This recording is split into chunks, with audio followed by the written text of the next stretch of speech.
Good morning बच्चों, आपका स्वागत है मेरे यूट्यूब चैनल वीर फिजिक्स क्लासेस में। आज हम बात कर रहे हैं 12th क्लास की फिजिक्स, जिसकी यूनिट नंबर 4B है, जिसका नाम है अल्टरनेटिंग करंट। आज का जो हमारा टॉपिक है वो है combination of resistance, inductance and capacitance, यानी इन तीनों के कॉम्बिनेशन के बारे में हम बात करेंगे।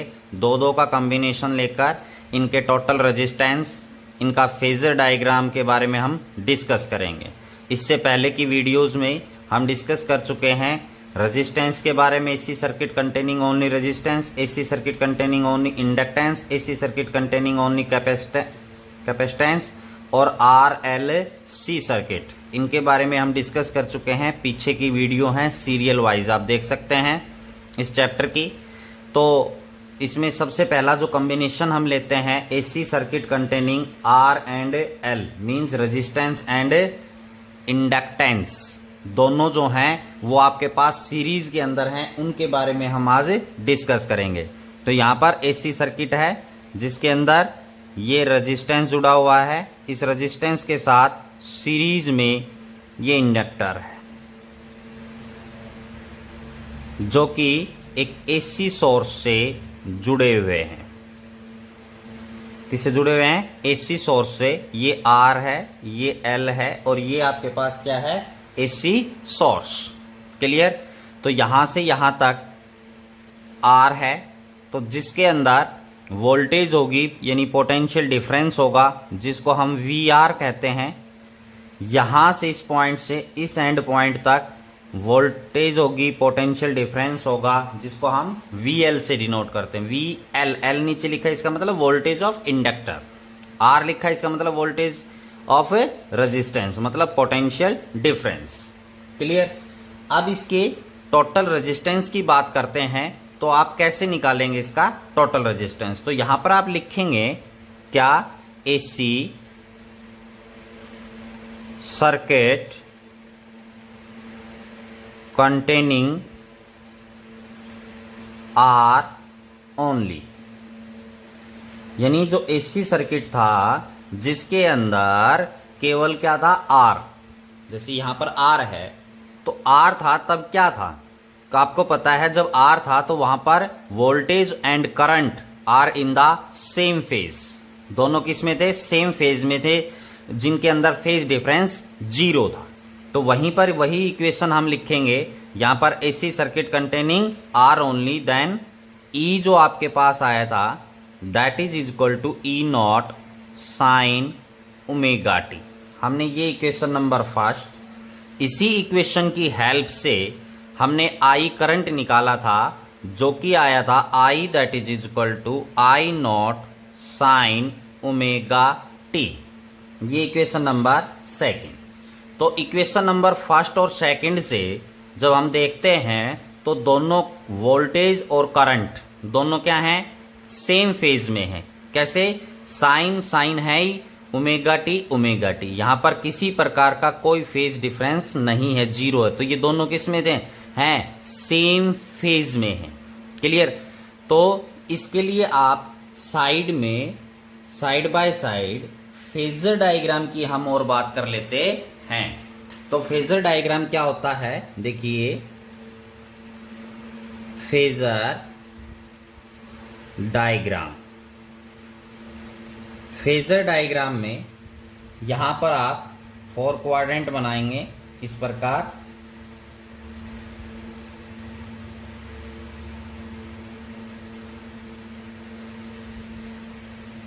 ये एक्सिस है इधर, ठीक है? तो यहां पर इस एक्सिस के अलोंग में मान लेता हूं I0, मतलब इस एक्सिस के अलोंग क्या है?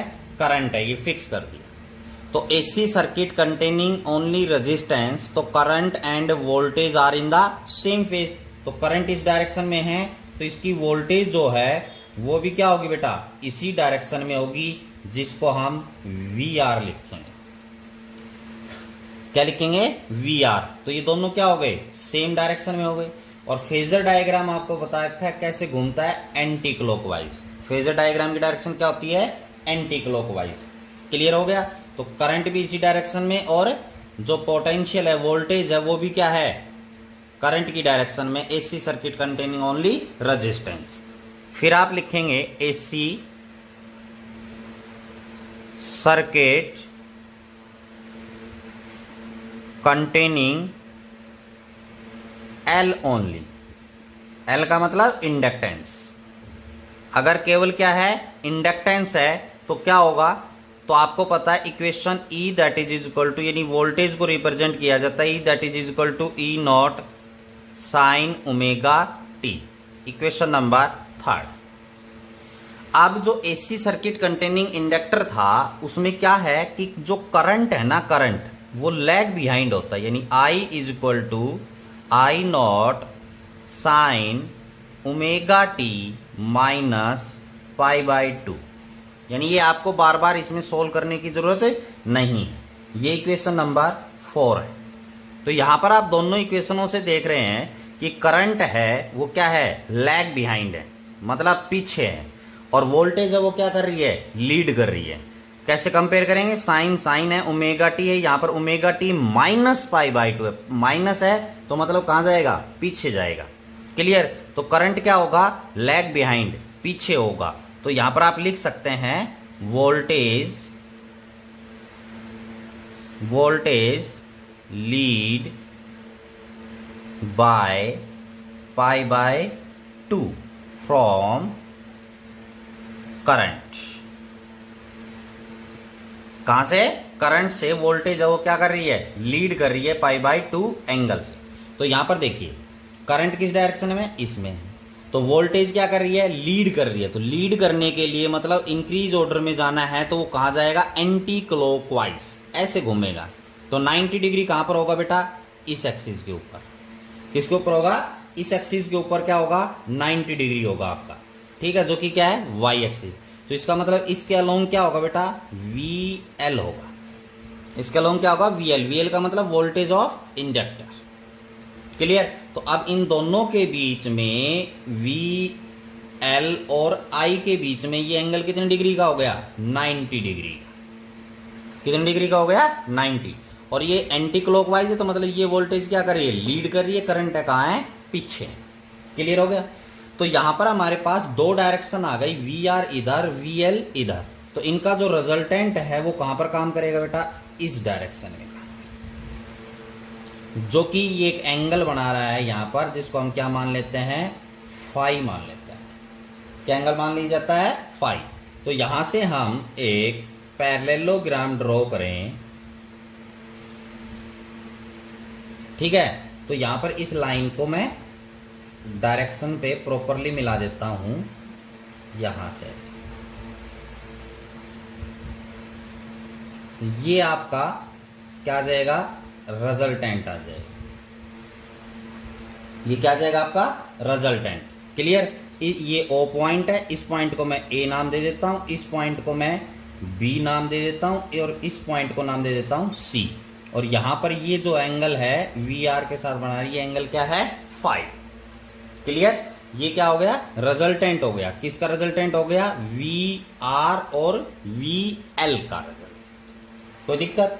तो अब आप यहां पर क्या करेंगे, फ्रॉम ट्रायंगल, यानी इसी ट्रायंगल का क्या करेंगे, यूज करेंगे। कैसे निकालेंगे रेजिस्टेंस, मैं आपको बता देता हूं। From triangle OBC। क्लियर। तो यहां से इस ट्रायंगल से ये आपके पास क्या हो जाएगा, OB हाइपोटेन्यूज। तो यहां पर आप लिख देंगे OB का square that is equal to OC का स्क्वायर प्लस BC का स्क्वायर, यानी बेस का स्क्वायर प्लस परपेंडिकुलर का स्क्वायर। तो मैं फटाफट यहां पर कर देता हूं। OC हमारे पास क्या है, R है, VR है, तो VR का स्क्वायर। BC हमारे पास क्या है, ये पैरेलल है VL के, तो ये क्या हो जाएगा, VL का स्क्वायर। ये क्या हो जाएगा, VL का स्क्वायर। क्लियर। तो यहां पर ये क्या है, मैक्सिमम वोल्टेज, यहां पर E नोट मान लेते हैं इसको, E नोट्स का स्क्वायर। अब यहां पर आपके पास क्या है, इसको आप किसकी फॉर्म में लिखेंगे, रेजिस्टेंस के में। तो VR की फॉर्म में क्या हो जाएगा, I नोट का स्क्वायर R का स्क्वायर, क्योंकि V is equal to IR, IR, तो I नोट का स्क्वायर R का स्क्वायर, स्क्वायर है तो ये प्लस। इसी प्रकार यहां पर क्या हो जाएगा, I नोट का स्क्वायर और XL का स्क्वायर, क्योंकि इंडक्टर में रेजिस्टेंस XL से डिनोट किया जाता है। और यहां पर आपके पास क्या हो जाएगा बेटा, E नॉट का स्क्वायर। क्लियर। तो इसको आप किसकी फॉर्म में लिख सकते हैं, इसको भी मैक्सिमम वोल्टेज है तो इसको भी किसकी फॉर्म में लिख सकते हैं, करंट की में। तो मैं आपको करंट और रेजिस्टेंस, तो यहां पर क्या हो जाएगा I नॉट का स्क्वायर, और रेजिस्टेंस जो है वो आपके पास क्या मान लेते हैं इसको जेड का मतलब टोटल रेजिस्टेंस। ठीक है, इस सर्किट का टोटल रेजिस्टेंस जिसको आप इंपीडेंस कहते थे। तो यहां पर आपके पास I नॉट स्क्वायर दोनों साइड से, इस साइड से कॉमन आ जाएगा तो ये I नॉट स्क्वायर कैंसिल हो जाएगा। तो यहां पर Z square that is equal to R square plus XL का स्क्वायर। क्लियर। तो इसको किसकी फॉर्म में लिख सकते हैं, simple Z that is equal to under root of R square plus XL का स्क्वायर। तो यहां पर ये क्या आ गया, इंपीडेंस आ गया। किसका इंपीडेंस आ गया, इंपीडेंस का मतलब टोटल रेजिस्टेंस। किस कॉम्बिनेशन का आ गया, रेजिस्टेंस एंड वोल्टेज का कॉम्बिनेशन का आ जाएगा आपके पास Z that is equal to R square plus XL का स्क्वायर। यहां से आप टोटल रेजिस्टेंस जो है वो कैलकुलेट कर सकते हो। और AC circuit containing L, R और C, LRC सर्किट जो था तो उसमें क्या था, आ जाता था R square plus XL minus XC का होल स्क्वायर था जेड। तो यहां से अब क्या गायब हो गया, XC गायब हो गया। क्लियर।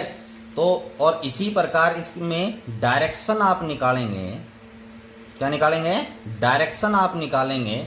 तो डायरेक्शन में आपके पास क्या होगा, टेंजेंट फाई। किसका यूज करेंगे, टेंजेंट फाई का। तो इसी ट्रायंगल से टेंजेंट किसके बराबर होगा, परपेंडिकुलर अपॉन हाइपोटेन्यूज। तो परपेंडिकुलर आपके पास कौन है, ये BC किसके बराबर है, VL के बराबर, डिवाइडेड बाय बेस क्या है, VR। बोलो है या नहीं है, ये और ये। क्लियर। इसकी जगह रेजिस्टेंस की फॉर्मेशन में लिखेंगे तो आप क्या लिखेंगे, I नॉट XL। बोलो यहां पर आपके पास क्या हो जाएगा, I नॉट R। तो यहां पर I नॉट से I नॉट क्या हो जाएगा, कैंसिल। तो आपके पास क्या आएगा, XL डिवाइडेड बाय R। तो ये क्या हो जाएगी, डायरेक्शन का फॉर्मूला यहां पर हो जाएगा। क्लियर हो गया। तो यहां पर डायरेक्शन और ये टोटल रेजिस्टेंस किसका, जिसको हम इंपीडेंस कहते हैं, किसका है ये, जब रेजिस्टेंस और इंडक्टर किसमें है, सीरीज। आइए बच्चों अब हम बात करते हैं सेकंड कॉम्बिनेशन की, AC circuit containing resistance and capacitance. तो यहां पर रेजिस्टेंस है, ये क्या है, कैपेसिटेंस है। इसकी यहां से यहां तक की वोल्टेज VR मतलब वोल्टेज ऑफ रेजिस्टेंस है। यहां से यहां तक की जो वोल्टेज है वो क्या है, VC का मतलब वोल्टेज ऑफ कैपेसिटेंस। तो यहां से आपके पास AC circuit containing only resistance, जिसके बारे में हमने डिस्कस किया था, जो कि दोनों क्या होते हैं, सेम फेज में होते हैं। वोल्टेज और करंट क्या होते हैं, सेम फेज में। तो फेजर डायग्राम की अगर हम बात करें, ये हमारे पास एक्स एक्सिस है। क्लियर। इसमें हमारे पास I नोट इस डायरेक्शन में है, तो इसी डायरेक्शन में क्या होगी, वोल्टेज ऑफ रेजिस्टेंस। अब AC circuit containing capacitance only, तो यहां पर आप वोल्टेज की इक्वेशन लिखेंगे, E that is equal to E nought sine omega T. Equation number 3 मान लेता हूं इसको फिर से। तो और जब हम इसकी करंट की वैल्यू निकालते हैं, जो आज मैंने वीडियो बना रखी है AC circuit containing only capacitance, उसमें आप देख सकते हैं। तो यहां पर I is equal to I nought sine omega t plus pi by 2 होता है। क्या होता है, प्लस पाई बाई 2। इसका मतलब क्या है, करंट है, क्या है, करंट है, वो क्या कर रहा है बेटा, लीड कर रहा है। करंट क्या है, current lead by pi by 2 from, आप you can say that voltage. Voltage से कितना है, पाई बाई 2 जो एंगल है उससे क्या कर रहा है, करंट लीड कर रहा है। और इंडक्टर है उसमें करंट क्या होता है, लैग बिहाइंड होता है पाई बाई 2 एंगल्स। क्लियर। तो इसको फेजर डायग्राम में दिखाने के लिए, जैसे मैंने आपको बताया था कि फेजर डायग्राम एंटी क्लॉकवाइज आता है। बेटा ये बार बार बातें बोल रहा हूं मैं ये वर्ड कि एंटी क्लॉकवाइज होता है। क्लियर। क्योंकि ये 1 मार्क्स के क्वेश्चन में आपसे पूछा जा सकता है, एंटी क्लॉकवाइज फेजर डायग्राम घूमता है। तो अब यहां पर जो करंट है वो क्या कर रहा है, लीड कर रहा है। करंट क्या कर रहा है, लीड। और इसका मतलब वोल्टेज जो है इसकी वो क्या है, लैग बिहाइंड। वोल्टेज क्या है, लैग बिहाइंड। करंट लीड कर रहा है तो मतलब वोल्टेज क्या है, लैग बिहाइंड, मतलब पीछे है। तो करंट की तो डायरेक्शन हमने यहां पर फिक्स कर दी, वी आर इस डायरेक्शन में, तो ये वी आर से यहां पर हमारे पास क्या है, करंट इस डायरेक्शन में, वी आर कहां है, ये है, सेम फेज में था। लेकिन अब करंट यहां है तो करंट क्या कर रहा है, लीड, और वोल्टेज क्या कर रही है, लैग बिहाइंड, मतलब पीछे है। तो वोल्टेज तो पीछे है तो मतलब पीछे इधर नहीं जाएगा, इधर तो क्या होगा, बढ़ेगा, एंटी क्लॉक होगा। पीछे कहां जाएगा, क्लॉकवाइज, मतलब इस डायरेक्शन में जाएंगे। तो हमारे पास ये जो एक्सिस है वो वीसी को रिप्रेजेंट करेगी। किसको रिप्रेजेंट करेगी, वीसी। वीसी का मतलब क्या है, वोल्टेज ऑफ कैपेसिटर। क्लियर। तो अब देखिए यहां पर करंट है, वोल्टेज कहां गई, यहां पे आ गई, उल्टा घूम गए ना, तो मतलब वोल्टेज क्या हो गई, पीछे चली गई। अगर एंटी क्लॉकवाइज जाते तो वोल्टेज क्या होती, आगे। अब ये क्या हो गया, लैग बिहाइंड। इन दोनों के बीच में ये एंगल है, ये कितनी डिग्री है बेटा, 90 डिग्री। कितनी डिग्री है, 90 डिग्री। क्लियर। अब यहां पर हमें क्या बनाना है, इसका रिजल्टेंट। क्या दिखाना है, रिजल्टेंट बनाते हैं हम इसका पैरेललोग्राम बनाकर। तो रिजल्टेंट है वो आपका यहां पर है, क्या आएगा, रिजल्टेंट। तो O इस पॉइंट को नाम दे देता हूं A, इस पॉइंट को नाम दे देता हूं B, इस पॉइंट को नाम दे देता हूं C। क्लियर। तो यहां पर आपके पास अब आपने क्या लेना है, वही आपके पास from triangle OAB, sorry triangle OCB,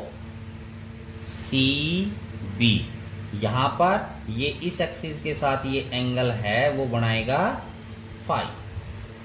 कौन सा एंगल बनाएगा, VRI के साथ वाली एक्सिस के साथ एंगल फाई। तो ये ट्रायंगल लेनी है आपने, ये नहीं लेनी, ये वाली लेनी है ट्रायंगल OCB।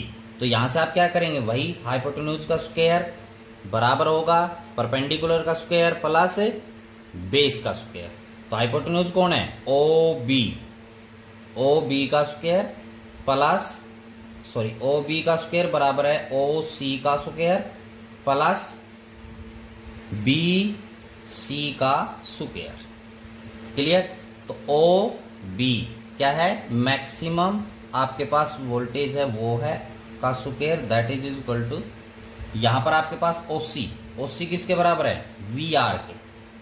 तो VR का स्क्वायर प्लस BC, ये BCA, ये किसके बराबर है, VC। तो यहां पर क्या जाएगा, VC का स्क्वायर।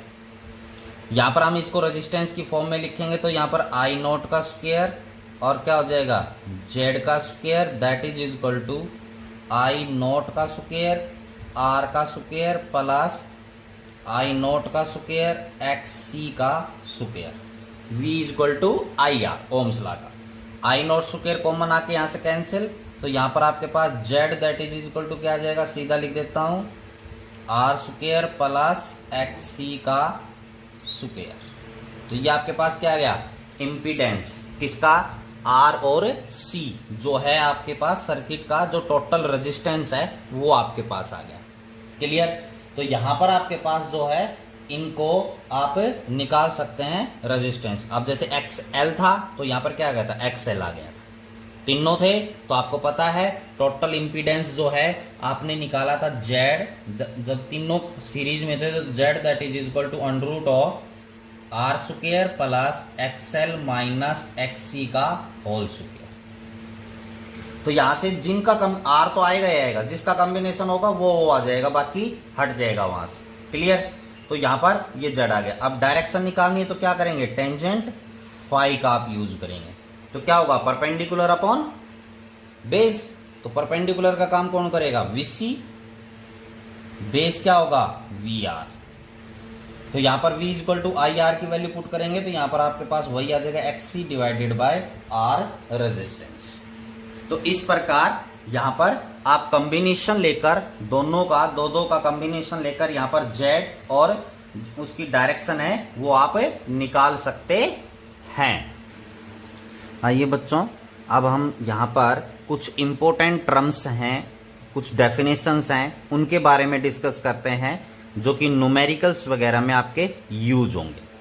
तो जैसे हमने Z निकाला है, टोटल मतलब इम्पीडेंस किसका, यहां पर RLC सर्किट का, R और L का, R और C का, तो वहां से आप रेजिस्टेंस कैलकुलेट कर सकते हैं। यहां पर एक इंपॉर्टेंट टर्म आती है रिएक्टेंस। क्या आती है? रिएक्टेंस।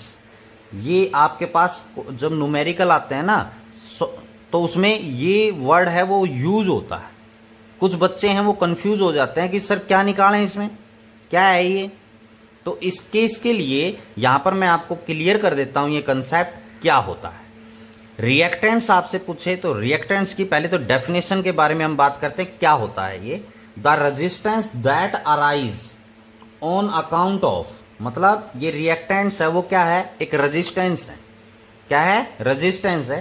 दैट अराइज, जो कि उत्पन्न होता है, पैदा होता है, on account of opposing EMF. कब होता है ये? जब ईएमएफ, अपोजिंग ईएमएफ क्या होता है? इंड्यूस्ड। अपोजिंग ईएमएफ क्या होता है? इंड्यूस्ड होता है। कब होगा अपोजिंग ईएमएफ इंड्यूस्ड? जब क्या होगा? करंट की स्ट्रेंथ के अंदर चेंज होगा। Opposing EMF induced due to change in the strength of a current. Current की स्ट्रेंथ के अंदर क्या होता है? चेंज होता है, तो अपोजिंग ईएमएफ आता है। तो उसकी वजह से जो अपोजिंग ईएमएफ आया, अपोजिंग ईएमएफ है तो वो उसका क्या करेगा? अपोज करेगा। तो उसकी वजह से जो रेजिस्टेंस आता है उसे हम रिएक्टेंस बोलते हैं। उसको हम क्या बोलते हैं? रिएक्टेंस। क्लियर हो गया? अब हमारे पास, अब क्वेश्चन में पूछा जाता है न्यूमेरिकल में कि भैया कुछ वैल्यूज दे देगा, रिएक्टेंस निकालो। तो बेटा जैसे इंडक्टर था, क्या था? इंडक्टर।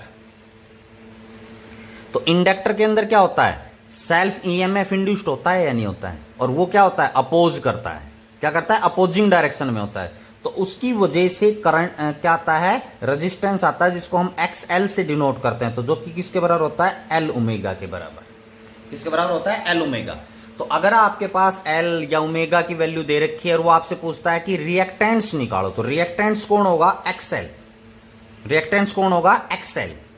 इस बात का ध्यान रखना है, कभी आप कुछ और सोचें। तो इसी प्रकार जैसे कैपेसिटर है, क्या है? कैपेसिटर। कैपेसिटर में क्या होता है? XC, जो कि 1/C ओमेगा होता है। इन फॉर्मूले का जरूर ध्यान रखना है आपने। तो रिएक्टेंस अगर आप पूछता है तो मतलब या तो वो XL के बारे में पूछ रहा है या वो आपसे XC के बारे में पूछ रहा है, न कि Z निकालना है आपने। ठीक है? Z नहीं निकालना, आपने XL या XC आपने कैलकुलेट करना है। क्लियर? क्योंकि ये इन्हीं में अपोजिंग ईएमएफ है वो किस में होगा? इन्हीं में इंड्यूस्ड होगा due to change in the strength of current. Current की स्ट्रेंथ के अंदर क्या होगा? चेंज होगा। क्लियर? तो ये रिएक्टेंस वर्ड है, जिसमें मतलब इंडक्टर और कैपेसिटर, इंडक्टर हो सकता है या कैपेसिटर हो सकता है, इसका XL और XC कैलकुलेट करना है। मतलब XL L ओमेगा होता है और XC है वो 1/C ओमेगा के बराबर होता है। कई बार क्या होता है, जैसे ये XL है, L ओमेगा, ओमेगा में वैल्यू पूरी नहीं देता, वो लीनियर फ्रीक्वेंसी दे देता है, जैसे 50 हर्ट्ज। तो यहां पर जो है ओमेगा है वो 2 पाई न्यू के बराबर होता है। क्लियर? तो ये इसकी वैल्यू आप यूज कर सकते हैं। ये आपकी AC की 50 हर्ट्ज मिल सकती है। इसी प्रकार XC है, उसमें भी 1/C, ओमेगा किसके बराबर होगा? 2 पाई न्यू। तो ये वैल्यू आपको मिल सकती है 50 हर्ट्ज। 2 पाई की वैल्यू आपको पता है, C और L आप दिया मिलेगा।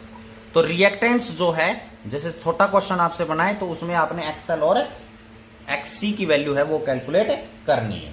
अब एक डेफिनेशन होती है ससेप्टेंस, SUSCEPTANC, जो कि रेसिप्रोकल ऑफ रिएक्टेंस होती है।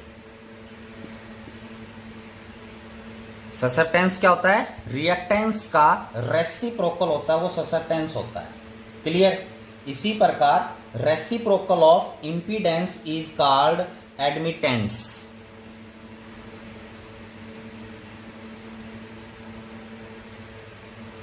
ये किसका रेसिप्रोकल होता है? इंपीडेंस का।